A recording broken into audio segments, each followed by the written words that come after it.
iniciando. Ya está. Buenas tardes a todos.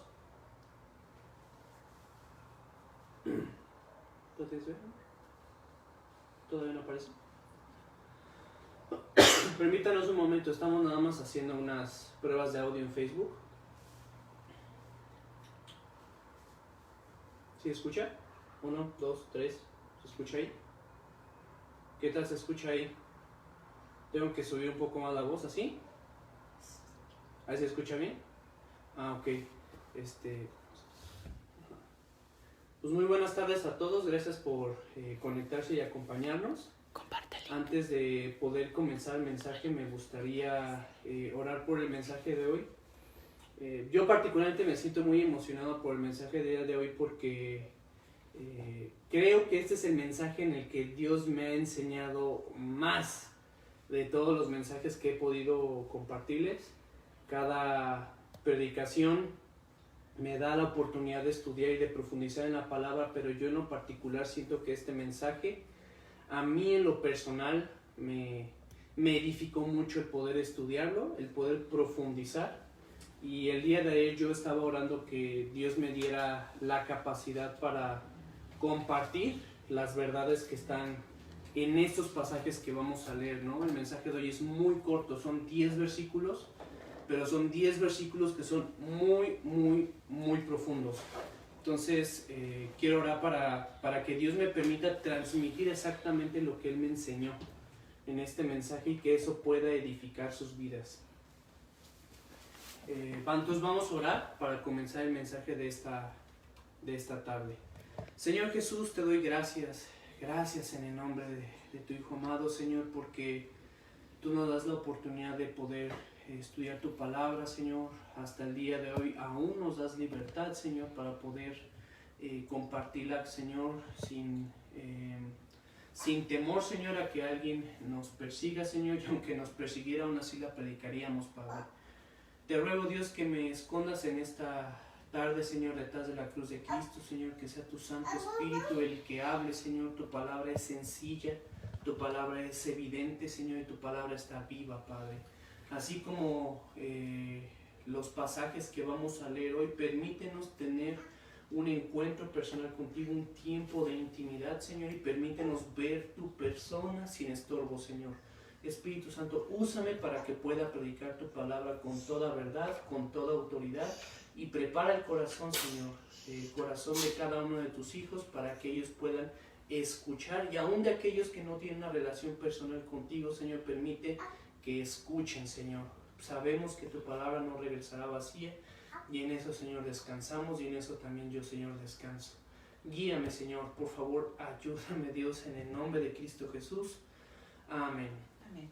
Pues de nueva cuenta, muy buenas tardes a todos. Gracias por unirse a esta transmisión. Y el mensaje de esta tarde, pues como les dije, es muy sencillo. Son 10 versículos que estoy tomando de Lucas 19. Y este mensaje yo lo titulé Jesús y Zaqueo, o las evidencias de un encuentro con Cristo.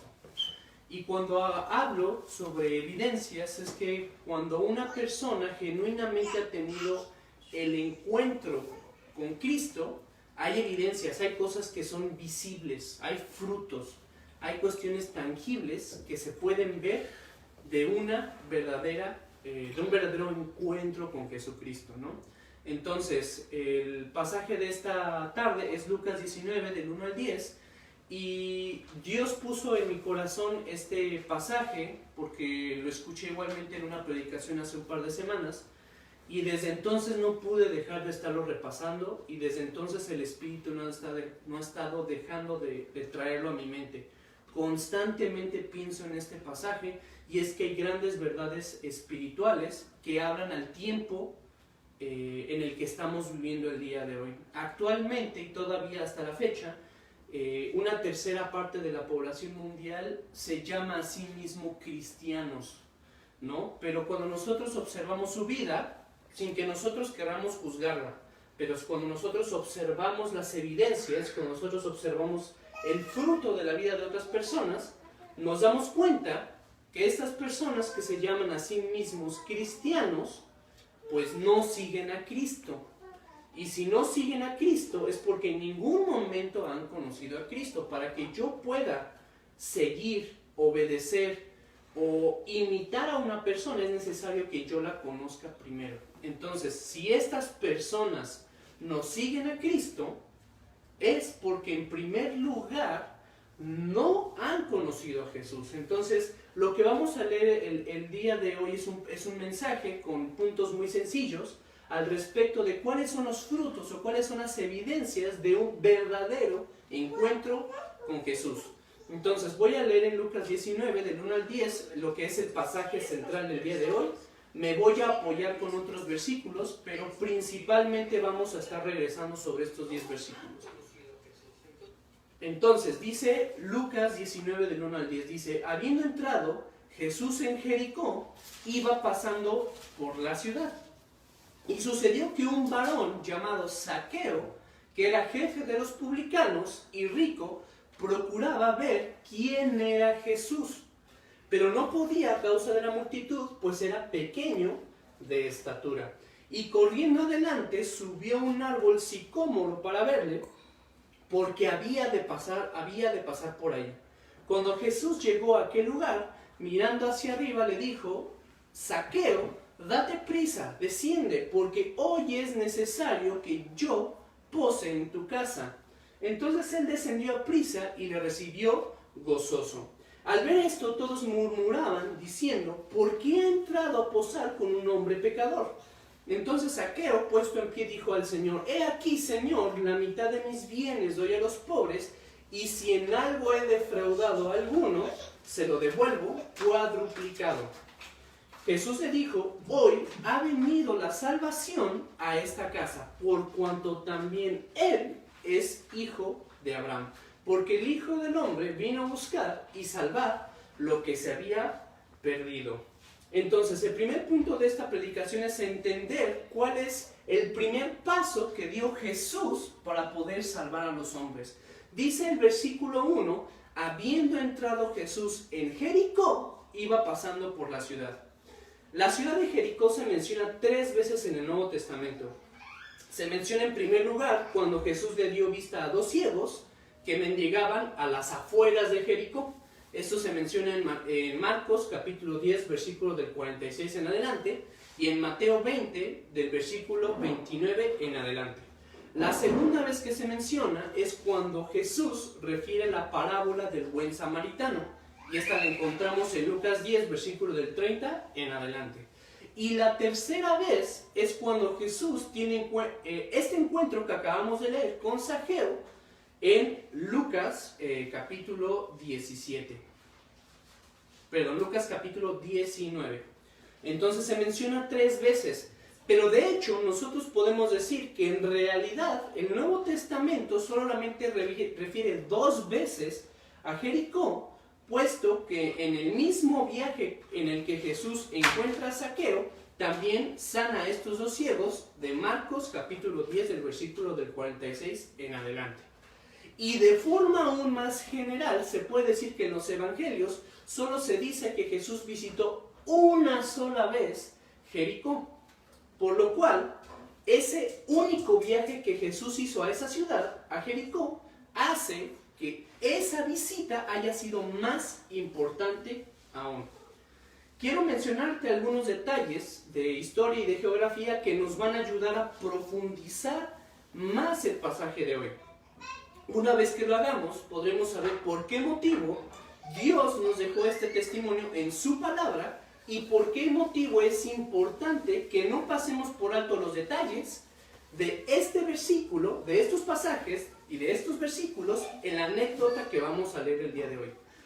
Una de las características que tiene Jericó, a diferencia de muchas ciudades de Medio Oriente, es que se encuentra a más de 240 metros bajo el nivel del mar. Entonces, es una ciudad con una altitud muy, pero muy baja. A diferencia de muchos lugares en el mundo, Jericó, la región donde se hallaba Jericó, está muy, muy profunda. Lo debemos de entender como si fuera una depresión, casi como si fuera un valle.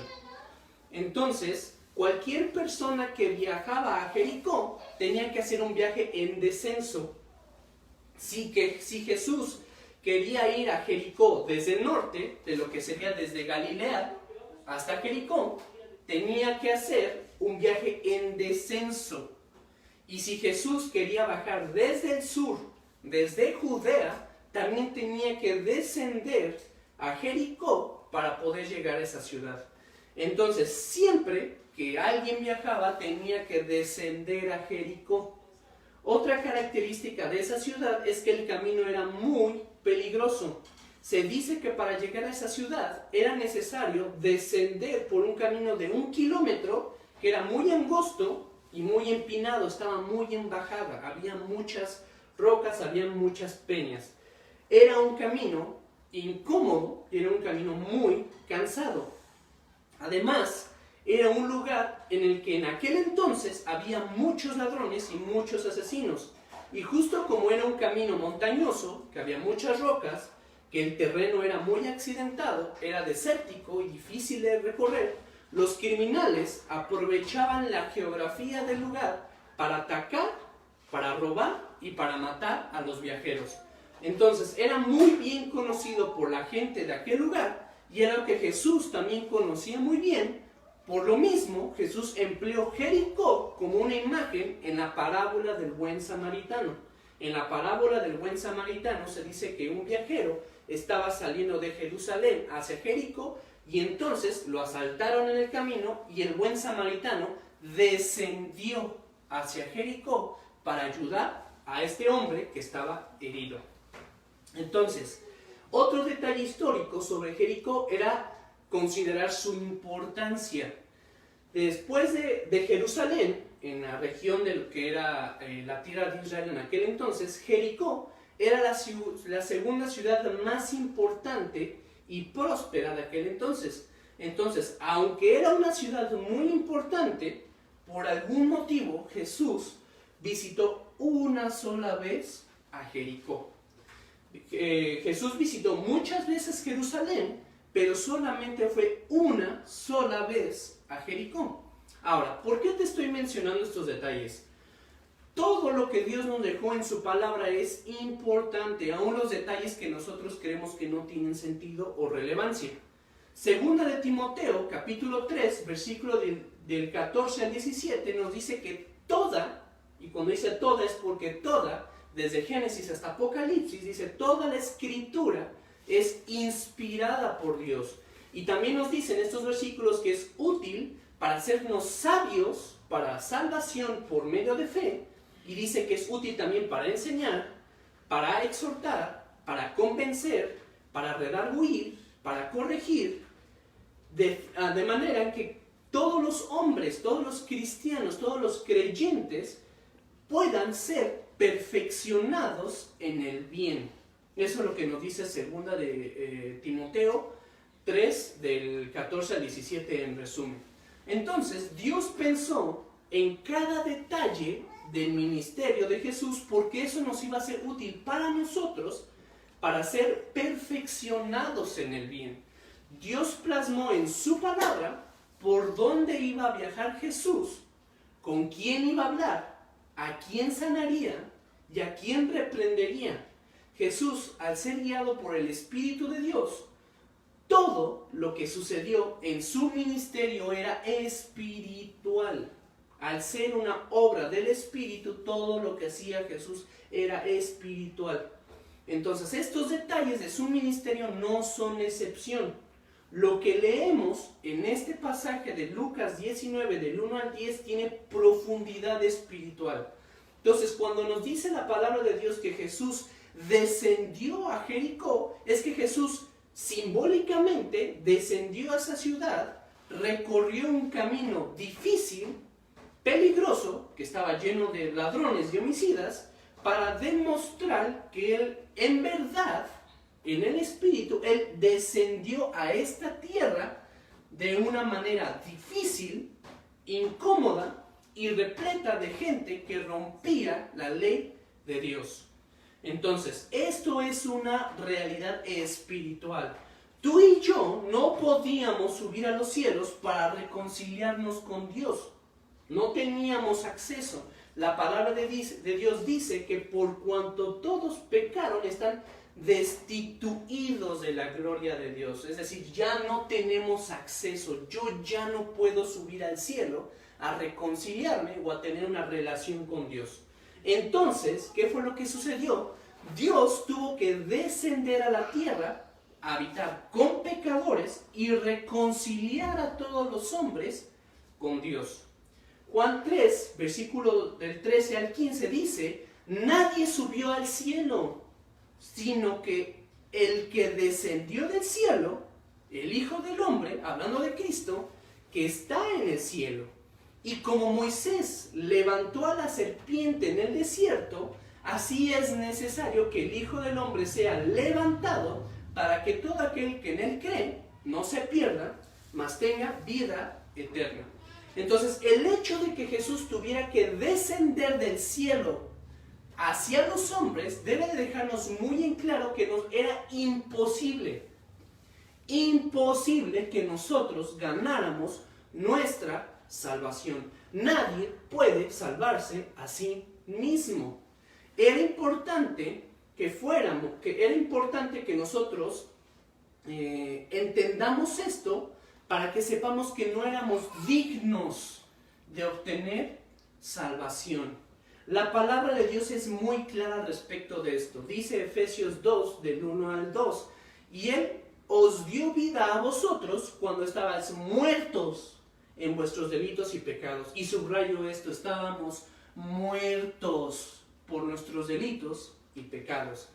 Dice el versículo 2, y en los cuales anduviste en otro tiempo, siguiendo la corriente de este mundo.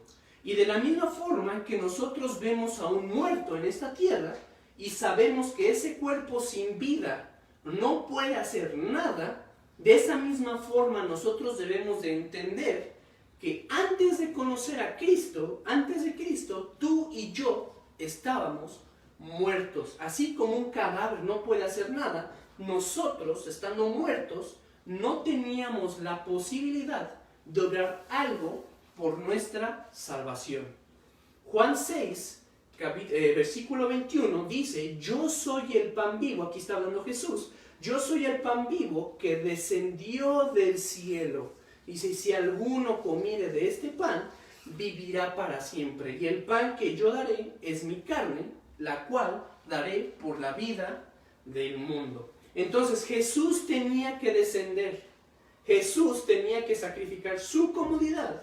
Y Jesús tenía que renunciar a su dignidad y a su cuerpo y vida, para que tú y yo tuviéramos la oportunidad de tener vida espiritual de nuevo. Dios hizo esto por medio de Jesús, y es la única obra que Dios iba a aceptar, y es la única obra que puede ganar tu salvación. Ahora, que no se malentienda lo que te estoy diciendo. Tú y yo tenemos la responsabilidad de actuar, pero nosotros obramos conforme a la fe que hay en nosotros. Y esa fe no es de nosotros, esa fe proviene de Dios, de lo que Él hizo ya primeramente. Yo no tengo fe en cualquier cosa, tengo fe en lo que Dios ya hizo, y tengo fe en lo que Dios va a hacer. Entonces, Cristo ganó esa salvación en la cruz y en la resurrección, y nuestro trabajo es creer esa obra que Dios ya hizo. Cristo caminó en perfecta obediencia al Padre, y nuestro trabajo es creer e imitar a ese Cristo. ¿Sí? Entonces, ya te dije que ese viaje en descenso a Jericó tuvo un sentido espiritual. Jesús descendió para salvar a los hombres. Pero aquí viene la pregunta obligada. Entonces, si Jesús descendió, entonces todos los hombres automáticamente ya son salvos. No. Si Jesús descendió para salvarnos, ¿por qué motivo entonces no toda la gente es salva, ni su vida ha cambiado? Dice Lucas capítulo 19, versículo 2, dice: y sucedió que un varón llamado Zaqueo, que era jefe de los publicanos y rico, procuraba ver quién era Jesús, pero no podía a causa de la multitud, pues era pequeño de estatura. En la antigüedad se le llamaba publicano a una persona contratada por el gobierno para recaudar impuestos. Zaqueo era un burócrata. Entonces, en los tiempos de Jesús había dos tipos de publicanos o dos tipos de recolectores de impuestos. Estaban los superiores o los generales, que normalmente eran romanos, y ellos pertenecían a la nobleza o a los patricios romanos. Y estaban los publicanos inferiores, que normalmente eran judíos o de otras nacionalidades, y que ellos respondían a los publicanos superiores. Los publicanos superiores respondían directamente con el César, con el emperador de Roma, y los publicanos inferiores respondían a los publicanos superiores. Entonces, ejemplo del primer caso es Zaqueo. Aquí nos está diciendo el pasaje que Zaqueo era un jefe de publicanos. Y él, aunque era judío, tenía este enorme y gran privilegio de ser contado como un rico o como un poderoso de Roma. Ejemplo de este segundo caso era Mateo, discípulo de Jesús. Mateo, discípulo de Jesús, era un publicano, pero era un publicano inferior. Ambos, sin importar su reconocimiento público, autoridad o su nacionalidad, tenían mala reputación. Esta gente, estos recaudadores de impuestos, eran tomados como gente deshonesta, como gente ratera y gente fraudulenta. Ahora, este hombre rico y de gran autoridad entre los romanos, Zaqueo, tenía un deseo muy personal. Y quiero subrayar lo que dice en el versículo 3. Dice que Zaqueo procuraba ver quién era Jesús. Zaqueo estaba interesado en conocer la personalidad de Jesús. Y quiero destacar esto. O sea, hay mucha gente que se acercaba a Jesús en su tiempo, ¿no? De la misma forma que a veces el morbo lleva a una persona a ver un choque de un auto, a ver una pelea, o a ver a alguien que está haciendo una interpretación en la calle. Así hay gente que se acercaba para ver qué hacía Jesús. La gente quería ver qué nueva anécdota iba a hacer Jesús el día de hoy. Pero Zaqueo quería ver quién era Jesús. El Hijo de Dios tuvo mucho tipo de seguidores.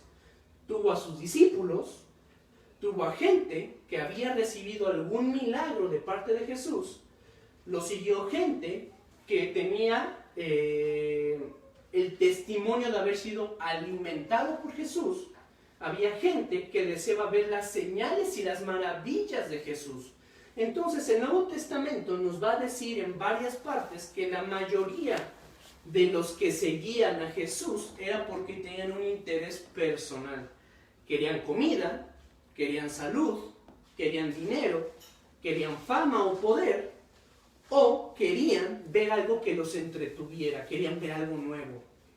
Muchos tenían deseo de recibir algo de parte de Jesús, pero muy pocos, y cuando digo muy pocos es que muy pocos, solamente un puñado, estaban deseosos de conocer a la persona que estaba detrás de los milagros y detrás de la provisión. Por eso Juan, en capítulo 6, versículo del 60 al 71, dice que cuando Jesús comenzó a hablar de compromiso verdadero con su persona, con quien era Él, el Hijo de Dios, la mayoría de sus seguidores dejaron de andar con Él. Pero solamente permanecieron los pocos, el puñado, que creía que Jesús era más que un profeta. Solamente permanecieron los que creían que era más que un maestro.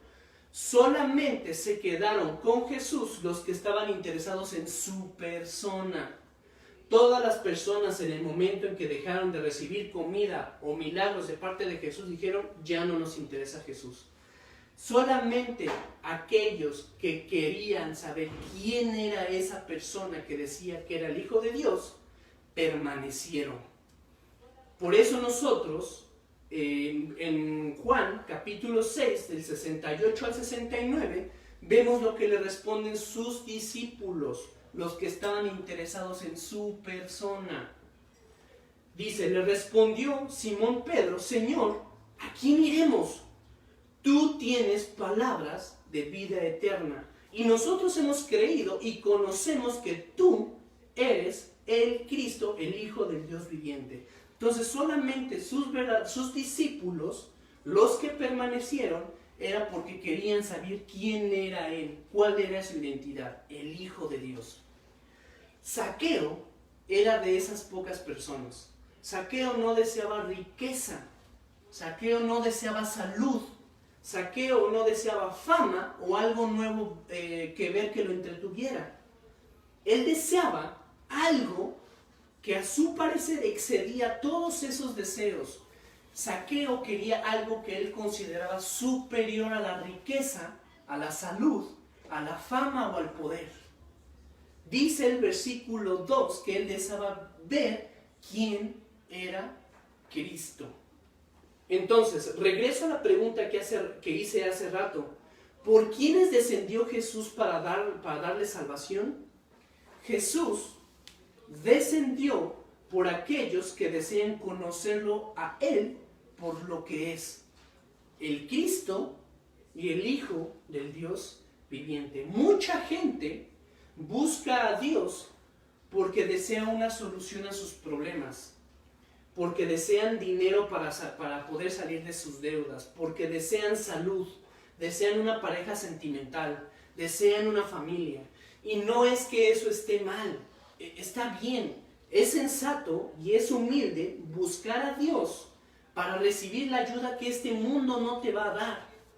Pero solamente van a permanecer a su lado aquellos que estiman más valiosa su persona que la bendición.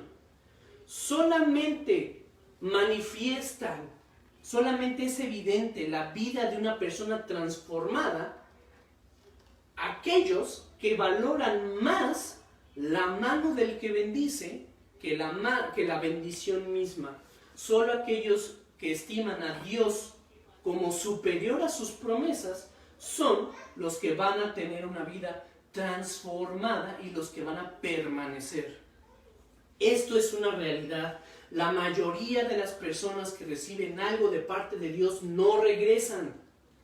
Una vez que la gente ha tomado lo que quiere, no regresa para agradecerle y mucho menos regresa para seguirle. Eso es algo que Jesús nos dejó como enseñanza en el pasaje de los 10 leprosos. En este pasaje Jesús sana a 10 hombres enfermos que le pidieron su ayuda, pero solamente uno regresó. Uno solamente se postró a tierra y uno solamente le llamó Señor. Dice, versículo 17 de Lucas 17, dice, respondiendo Jesús dijo, ¿no son 10 los que fueron limpiados? Y los otros 9, ¿dónde están? No hubo quien volviese y diere gloria a Dios, sino extranjero. Versículo 19, y le dijo, levántate, vete, tu fe te ha salvado. Entonces, de las miles de personas que siguieron a Jesús, un puñado permaneció con él. De hecho, el libro de los Hechos de los Apóstoles nos dice en el capítulo 1, versículo 15, que solamente 120 permanecieron para seguir a Jesús. Y te estoy diciendo que Jesús tenía muchos seguidores. A veces decía que en una ciudad ya no cabían la gente que seguía a Jesús. O sea, no estamos hablando solamente de 5,000 personas o de 6,000 personas. Estamos hablando de cientos de miles de personas para que en una ciudad ya no cabiera la gente que iba a ver a Jesús. Y de esos miles, y a lo mejor cientos de miles, dice que solamente 120 permanecieron para seguir a Jesús. Dios anhela este tipo de personas, aquellos que quieren conocerlos y que se esfuerzan para ver quién es Él en verdad. Dice en los versículos 3 y 4 de Lucas 19 que Zaqueo, dice el versículo 3 y 4, procuraba ver quién era Jesús, pero no podía a causa de la multitud, había mucha gente. Dice el versículo 3, pues era pequeño de estatura, y luego dice el siguiente versículo, y corriendo adelante subió a un árbol sicómoro para verle, porque había de pasar por allí. Y en estos pasajes podemos ver dos cosas que sucedía con Zaqueo y que sucede con muchas personas que desean conocer al Hijo de Dios en persona. Dice el versículo 3 que había una gran multitud que cubría a Jesús. Entonces Zaqueo sabía que venía Jesús, veía la multitud, pero él no lo podía ver personalmente, no lo podía ver directamente, porque había un mar de gente, un mar de seguidores que estaban alrededor de él. Y aparte de todo, era chaparrito. Entonces no había forma alguna en que él se parara de puntillas como para ver si Jesús estaba detrás de la multitud. Entonces, en sentido metafórico, esto se ve reflejado en que mucha gente desea conocer a Jesús, pero se ve estorbado por los cientos de cosas que rodean el nombre de Cristo o que rodean el nombre de cristiano. Hay mucha religiosidad, hay muchos falsos creyentes, hay muchos falsos maestros que dicen que vienen de parte de Cristo. Hay mucha mala enseñanza y hay maldad que actualmente se etiqueta con el nombre de cristiano. Y todo eso está como una multitud alrededor de Jesús que no permite ver quién es Jesús en realidad. De manera que cuando una persona dice, quiero ver a Jesús o enséñame a Jesús, hay una enorme multitud de cosas que lo cubren. No podemos verlo ni enseñarlo a causa de todo ese ruido que está alrededor. De tal forma que nosotros personalmente somos insuficientes. Como Zaqueo, que era chico, somos chaparros ante la multitud de cosas que están alrededor de Cristo. Y no lo podemos ver tal cual y como es, porque no lo podemos ver libre de etiquetas, o libre de filosofías, o libre de fábulas humanas. La gente que desea un verdadero conocimiento de Cristo se ve enana, se ve chaparra o baja de estatura para ver a Cristo por sí mismo. Por eso es relevante que Zaqueo se haya subido a un sicómoro para ver a Jesús. Él tuvo que esforzarse para subir por encima de la religión, tuvo que esforzarse para subir por encima de las multitudes y tuvo que esforzarse para subir por encima de todo aquello que se llama cristiano, por encima del ruido, para conocer al verdadero Hijo de Dios. Yo no sé si tú en algún momento has visto un sicómoro, pero los sicómoros son árboles enormes. Un sicómoro puede medir hasta 20 metros de alto y 6 metros de ancho. Para que tú te hagas una imagen mental, pero que sea más clara, un sicómoro mide 2 veces un poste de luz y mide 2 veces la anchura de 2 autos. Entonces, solo te lo digo así para que entiendas realmente lo difícil que era para un hombre chaparrito subirse a un árbol de 20 metros y que, por cierto, no era nada delgado, no era nada estrecho como para que él pudiera treparlo con facilidad. Es muy grande el sicómoro, pero no era imposible de escalar. Entonces, para que un verdadero creyente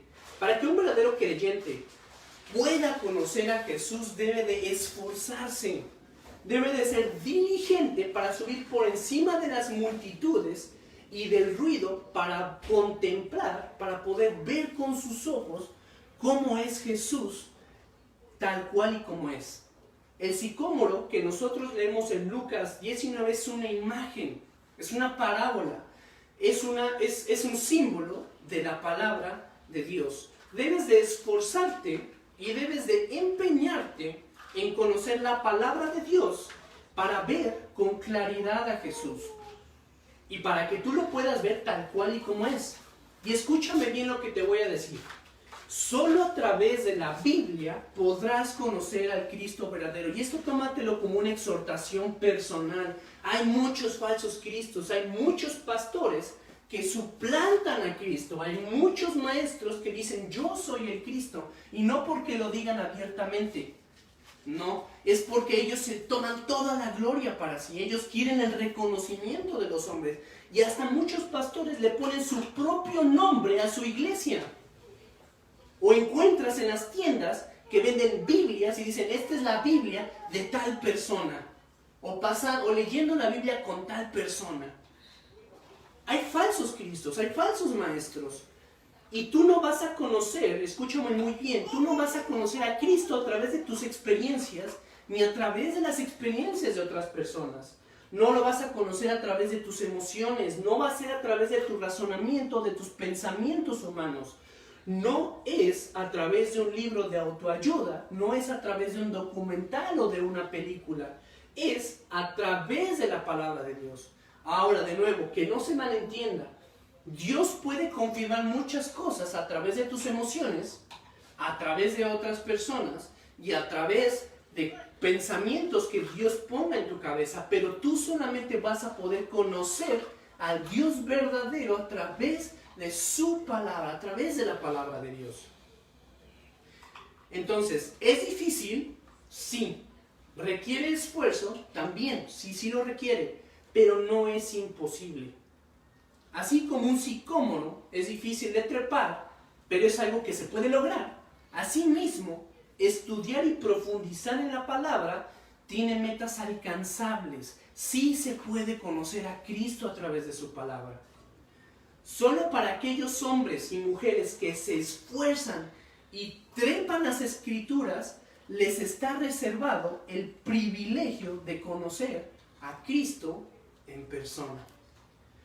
Entonces, por este tipo de personas vino Dios. Por los saqueos, por los muchos saqueos que estiman como mayor tesoro y como mayor riqueza ver a Jesús, vino Jesús por aquellos que desean su persona y su compañía por encima de las riquezas terrenales. Jesús vino por aquellos que se empeñan tanto en conocerlo que suben a las alturas de la Biblia, a ese sicómoro espiritual, para ver a Cristo sin religión, sin multitudes y sin ruido. Ahora, si una persona lucha y se esfuerza y trabaja todos los días, ¿significa que esa persona ya es salva? ¿Basta con esforzarme mucho y estudiar mucho la Biblia para conocer a Jesús? No, no basta eso. Haciendo eso, es imposible que una persona tenga un encuentro personal con Cristo. Entonces, ¿qué te estoy predicando? ¿No? O sea, me estás diciendo que debo de subir a las Escrituras para conocer a Cristo y me dices que eso no es suficiente. Sí, te estoy diciendo que no es suficiente. Haciendo eso, subiendo a las Escrituras, subiendo a este sicómoro espiritual, esforzándome para conocer a Cristo, sin etiquetas, sin religión y conocerlo personalmente, eso solamente va a hacer que una persona se ponga a sí mismo en una situación perfecta para ver y oír a Jesús. Si yo estoy en un lugar ya fuera de la religión, en un lugar fuera de los malos testimonios, en un lugar fuera de las falsas imágenes de Jesús, claro, voy a ver con más claridad y voy a poder escuchar con más claridad a Jesús. Haciendo eso, tú y yo nos permitimos ver sin estorbos y nos permitimos que Cristo nos vea sin estorbos. Si no hay nada que esté interviniendo entre nosotros, entonces podemos ver con facilidad a Jesús y Jesús nos puede ver con facilidad a nosotros. Yo, como persona, yo no obro la salvación, pero me dispongo para poder recibirla. Yo, si hago eso, me pongo en la situación más ideal para poder recibir la salvación que Cristo ya ganó para mí. Como te dije antes, es imposible que nosotros ganemos nuestra salvación. Esto, grábatelo, es imposible. Era necesario que Cristo descendiera y fuera visto y oído por los hombres sin estorbos para que ellos pudieran ser salvos. Efesios capítulo 2, versículo 8 y 9 dice: porque por gracia sois salvos por medio de la fe. Y repito esto: por gracia sois salvos por medio de la fe. Y esto no de vosotros, pues es un don de Dios, no por obras, para que nadie se gloríe. Entonces, la fe es un regalo. Efesios dice que es un don es un regalo que no merecíamos. Y es un regalo que obtenemos a través de la fe. Pero esa fe solamente proviene al oír y al recibir la palabra de Dios directamente y sin estorbos. Una persona que lucha por conocer a Dios sin intermediarios, que lucha por conocer a Dios sin ruido y sin religión, va a las Escrituras para permitirse tener una fe válida. Zaqueo trepó ese sicómoro no para ser salvo, sino que trepó ese sicómoro para poder tener fe. No fue su obra, sino su deseo de tener fe en el Hijo de Dios. La palabra de Dios dice que la fe es por el oír y el oír por la palabra de Dios. Zaqueo subió para poder oír y tener fe en la palabra de Dios. Entonces, dice Lucas 19, versículo 5, que cuando Jesús llegó a aquel lugar, mirando hacia arriba, le dijo: Zaqueo, date prisa, desciende, porque hoy es necesario que yo pose en tu casa. Entonces, hasta que Zaqueo ya no tuvo estorbos y podía contemplar al Hijo de Dios directamente y en persona, fue que Jesús le dijo: es necesario que yo pose en tu casa. Y solo hasta que una persona decide deshacerse de intermediarios, decide deshacerse de su religión, decide deshacerse de toda la multitud de cosas que están entre ella y Jesús, solo hasta ese momento es posible escuchar la voz de Cristo. Si Zaqueo nunca hubiera subido a ese sicómoro, jamás hubiera podido ser visto por Jesús y escuchar a Jesús. Solo así una persona puede ser llamada por Dios. ¿Y qué es esto que dice el versículo 5 de que Jesús quería posar en la casa de Zaqueo? En la antigüedad, en los tiempos del Antiguo y del Nuevo Testamento, no se invitaba a un extraño a la casa de alguien. Y bueno, creo que hasta la fecha no invitamos a un extraño a nuestra casa, ¿no? Pero solo aquellos que tenían una muy buena amistad o que deseaban tener una buena relación con otra persona, les concedían el derecho de ingresar en su casa. Es decir, a menos de que yo realmente tuviera un muy buen amigo, a menos de que solamente tuviera una muy buena amistad con una persona, yo lo invito a mi casa. O a menos de que yo realmente tenga la intención de tener una muy buena relación con alguien, entonces lo invito a mi casa. Solamente así, solamente eso justifica que yo permita el ingreso de un extraño a mi casa, a ese espacio de intimidad que es mi espacio, ¿sí? Entonces, como una parábola, a manera de una imagen, entrar en una casa de una persona es desear tener un momento íntimo con esa persona. Y esa justamente es la imagen que Jesús emplea en Apocalipsis cuando le habla a la iglesia de Laodicea. Dice Apocalipsis 3:20: he aquí yo estoy a la puerta y llamo, si alguno oye mi voz y abre la puerta, entraré a él y cenaré con él y él conmigo. Entrar a la casa de alguien para convivir con esa persona es una parábola, es una imagen de que Dios desea tener una relación íntima con esa persona. Así como Jesús en este versículo estaba llamando a su iglesia a tener un encuentro personal con él, a tener un momento de intimidad con ellos, así Jesús llamó a Zaqueo para tener un momento de comunión con él. Jesús quería estar en un lugar en donde no hubiera estorbos para poder tener una común unión con Zaqueo. De esa misma forma, Dios llama a todos los hombres que lo buscan en su palabra a tener un tiempo de intimidad con él. Para aquel que trepa un sicómoro para ver a Jesús libre de estorbos, para poder observarlo con claridad en la Biblia, este es el llamado. Para todo aquel que se esfuerza y busca la palabra de Dios, este es el llamado. Dice el versículo 3, date prisa, desciende, porque hoy es necesario que yo pose en tu casa. Y en este pasaje, lo hermoso de este pasaje es que aquí tú puedes poner tu nombre. Uziel, date prisa, desciende, es necesario que hoy yo pose en tu casa. César, date prisa, es necesario que yo hoy pose en tu casa. Dulce, date prisa, desciende, es necesario que hoy pose yo en tu casa. Dios te dice, date prisa, yo quiero tener intimidad contigo hoy. Amén. Es necesario que Cristo tenga un momento de intimidad contigo. Dios llama a todos los hombres a que dejen sus malos caminos, a que dejen sus falsas religiones, a que dejen sus falsos maestros, sus falsas creencias en la Biblia, para que se vuelvan a Él. Dios desea tener una vida de intimidad y cercanía con aquellos que le buscan. Entonces, ahora dice el versículo 6 que cuando Zaqueo oyó la voz de Jesús, dice, él descendió a prisa y le recibió con gozo. Este pasaje es muy sencillo de entender y en realidad no tenemos que darle más significado espiritual.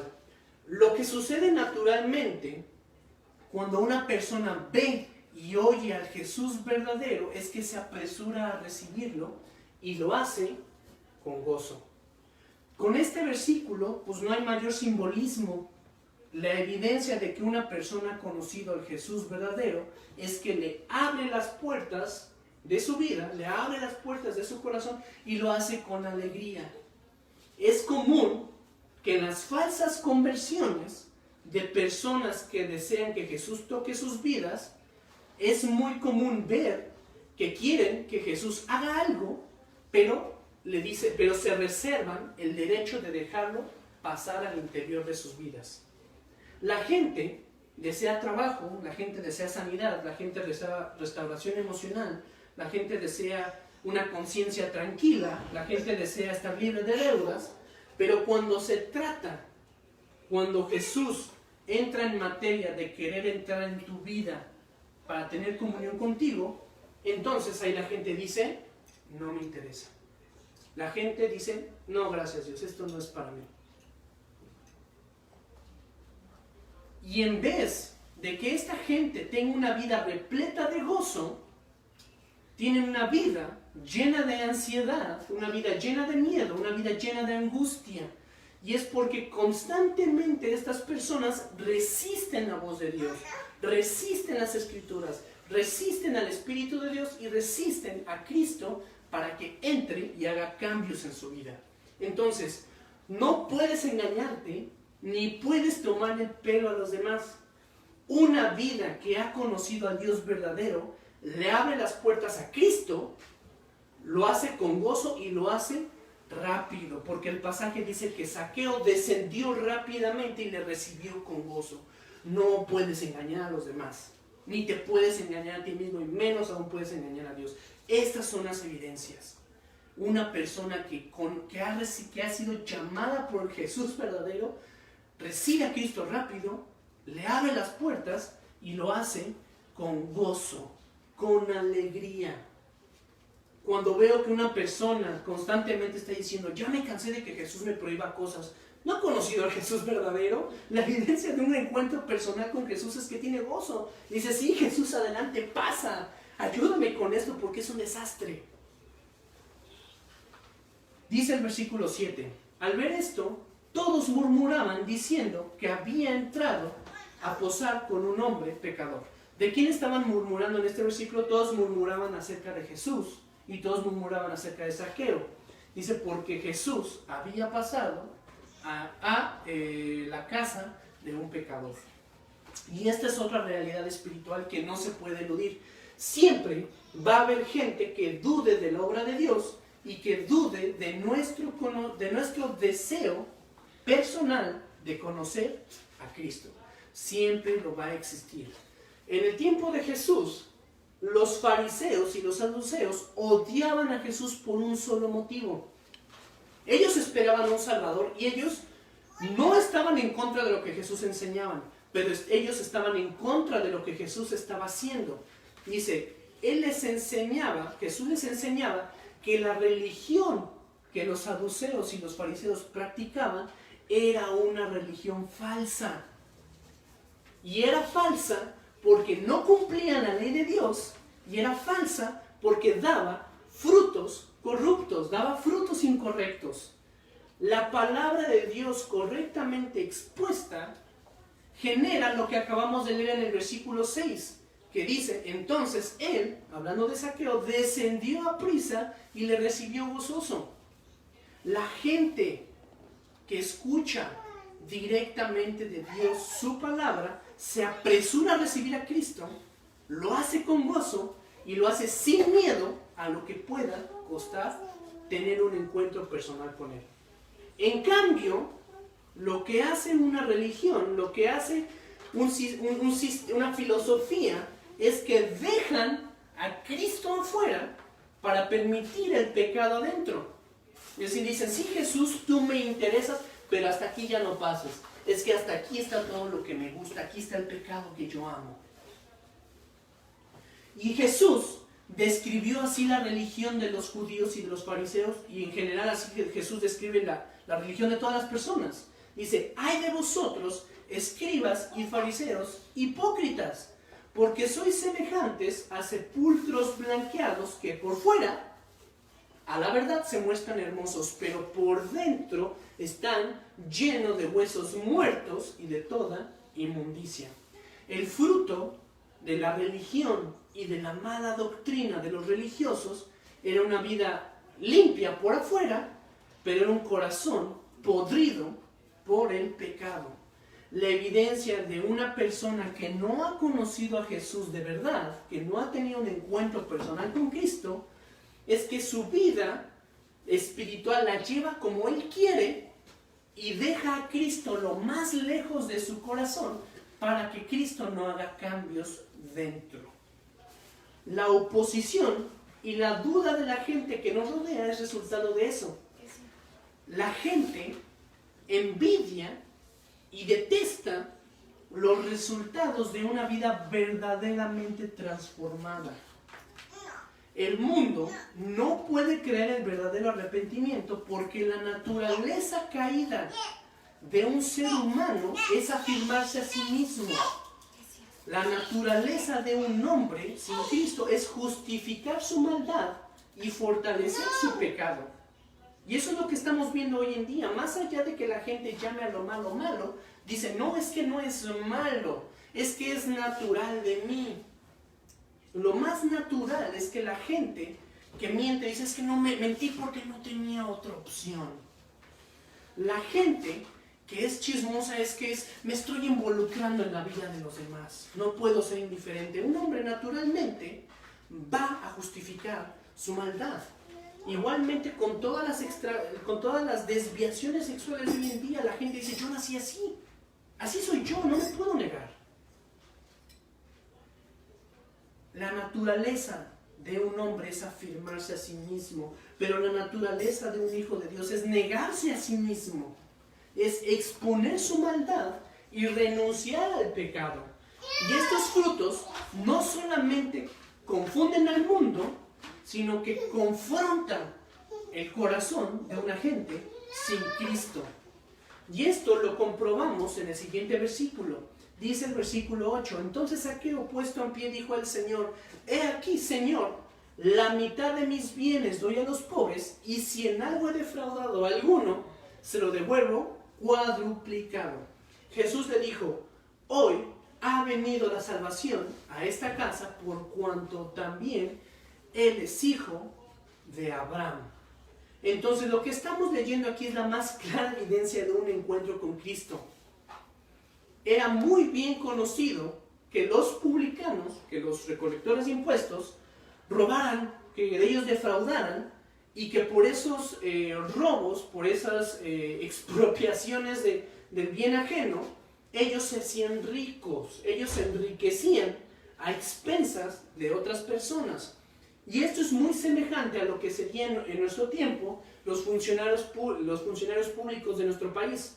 Muchos tienen la reputación y muchos son expuestos como gente que roba dinero de nuestros impuestos para enriquecerse a sí mismos, se dan la gran vida con nuestros impuestos. Entonces, ¿qué era lo que el Zaqueo estaba manifestando cuando Jesús entró a su vida?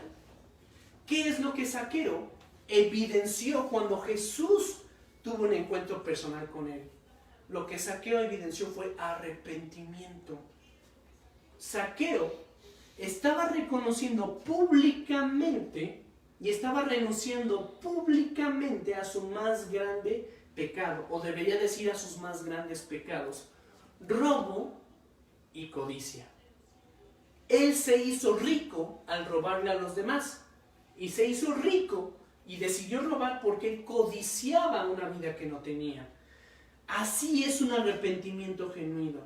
Hasta que yo identifique cuál era la herramienta, cuál era mi arma con la que yo rompía la ley de Dios y cuál era mi arma con la que yo ofendía a Dios, y hasta que yo la destruya públicamente para no volver a usar, hasta ese momento puedo decir que yo estoy arrepentido. Una persona que se arrepiente no es una persona que se siente mal de su pecado, es aquella persona que expone su pecado, dice: eso es con lo que te estaba ofendiendo, Dios, entonces lo destruyo porque ya no quiero volver a ofenderte. Y con esto, yo no me estoy refiriendo, cuando hablo de público, a que entonces tengo que salir por las calles para publicar que he dejado mi pecado para hacer el bien. No, no significa esto. Significa que mi renuncia del pecado es evidente a los demás. Mi renuncia al pecado me lleva a buscar lo contrario a lo que estaba haciendo antes. El apóstol Pablo escribe, ¿no? Y dice: el que robaba, no robe más, sino use sus manos para trabajar y para proveer a los demás. Entonces, el arrepentimiento no solamente es me alejo del pecado, sino que me alejo del pecado, de lo que es malo, para entonces hacer bueno, lo que es bueno. Si una persona mentía, entonces renuncio a la mentira y empiezo a hablar yo verdad. Zaqueo había codiciado y había robado, se hizo rico de manera injusta. ¿Y qué fue lo que hizo para arrepentirse? Expuso su pecado, abandonó su codicia y decidió hacer lo bueno con sus riquezas. Zaqueo dijo: la mitad de mis bienes doy a los pobres, y si en algo he defraudado a alguno, se lo devuelvo cuadruplicado. ¿Y qué es esto cuando él dice: ¿por qué cuadruplicado? ¿Qué no entonces resarcir su deuda? O sea, ¿qué no enmendar el mal que había hecho era pues darle a los demás lo que les debía? No, el arrepentimiento también implica el reconocer que mi ofensa necesita una restitución mayor. En la ley de los judíos, allá en Números y en Levítico, se decía que cuando una persona mataba un animal o rompía una pertenencia o destruía la pertenencia de otra persona, esta persona tenía que restituir más de lo que había destruido. La restitución tenía que ser mayor a la ofensa. Y esto lo encontramos nosotros también en el sacrificio de Cristo. La restitución, el pago de la ofensa era mayor a la ofensa. Entonces lo que Zaqueo estaba haciendo era reconociendo que su pecado merecía una restitución muchísimo mayor. Su pecado sí tenía que ser restituido y mucho más de lo que lo había ofendido. La gente puede dar una apariencia de amar a Jesús y de seguirlo. Puede decir: yo sí creo en Jesús, claro, o sea, sus enseñanzas, ¿no? son la base de muchas de nuestras sociedades, ¿no? Pero cuando se trata de arrepentimiento, ahí la gente demuestra quiénes son los verdaderos discípulos. Y te quiero mostrar un caso muy semejante de alguien que tenía un pecado muy semejante, que con su boca y su mente quería honrar y seguir a Jesús, pero en su corazón no había una renuncia al pecado ni una entrega a Dios. Dice Mateo 19, versículo 16 al 22, y ya con esto estoy terminando. Dice: entonces vino uno y le dijo: maestro bueno, ¿qué haré para tener la vida eterna? Y él le dijo: ¿por qué me llamas bueno? No hay ninguno bueno sino Dios. Mas si quieres entrar en la vida, guarda los mandamientos. Le dijo el joven, dice, ¿cuáles? Y Jesús le responde, ¿no? Jesús dijo, no matarás, no adulterarás, no hurtarás, no dirás falso testimonio, honra a tu padre y a tu madre, amarás a tu prójimo como a ti mismo. Y el joven le dijo, todo esto he guardado desde mi juventud. ¿Qué más me hace falta? Jesús le dijo, si quieres ser perfecto, anda, vende lo que tienes y dalo a los pobres y tendrás tesoro en el cielo. Y ven y sígueme. Oyendo el joven esta palabra, se fue triste porque tenía muchas posesiones. ¿Este joven estaba arrepentido? No. Este joven sabía que Jesús era un maestro y decía, él es bueno. Este joven se esforzaba por cumplir la ley de Dios, pero cuando Jesús fue directamente a su pecado, él dijo, no puedo hacerlo, no puedo dejarlo, lo que tú me estás pidiendo, Jesús, es demasiado. El verdadero arrepentimiento es manifestación de un encuentro personal con Jesús, porque hasta que tú te encuentras con la ley, con el verdadero representante de la ley, es que tú sabes que has roto la ley. En el momento en el que la máxima autoridad, el máximo juez, llegó a la vida de Zaqueo, Zaqueo supo que había codicia, que había robo y que tenía que haber una restitución. Cuando Zaqueo hizo esto, cuando hubo un verdadero arrepentimiento, y ya con esto termino, sucedió lo que dice en el versículo 9. Jesús le dijo, hoy ha venido la salvación a esta casa, por cuanto él también es hijo de Abraham. ¿Por qué Jesús le dijo que era hijo de Abraham? Porque con Abraham nació la fe de los hombres. El linaje de Abraham es todo aquel que cree la palabra de Dios. Es todo aquel que va a recibir la promesa de Dios. ¿Y cuál es la promesa de Dios? Dice, ellos me serán por pueblo y yo les seré por Dios. Cuando dijo, él es un hijo de Abraham, él tiene el mismo linaje de fe y él va a heredar las mismas cosas. Hoy ha venido la salvación a esta casa. Entonces, con esto quiero terminar. ¿Cuál es el máximo fruto de una salvación, de un encuentro personal con Jesucristo? No solamente es que una persona le recibe con gozo y lo hace a prisa.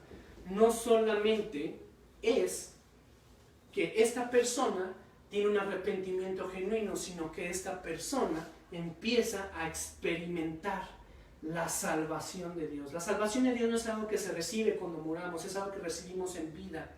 Y porque lo recibimos en vida es que nosotros no morimos. Es que nosotros tenemos una esperanza de resurrección con Jesús. Entonces, estas son las evidencias de un encuentro personal con Cristo. Si algo de esto te está inquietando por dentro y dices, yo no estoy muy seguro de que haya esto, hoy es el día. Como te estaba diciendo, Jesús nos dice hoy, ven, desciende, porque hoy es necesario que pose en tu casa. Entonces el llamado de Dios es, ven, desciende, arrepiéntete, ten fe. Es necesario que hoy pose yo en tu casa. Si nosotros lo hacemos, como resultado va a ser esto: hoy ha venido la salvación a esta casa, por cuanto también es hijo de Abraham. Lo que Dios quiere es perfeccionarte en bien para que seas heredero de la salvación y de las promesas que Dios prometió a su primer discípulo Abraham y que Dios promete aún ahora. Que Dios te bendiga, hermano. Amén.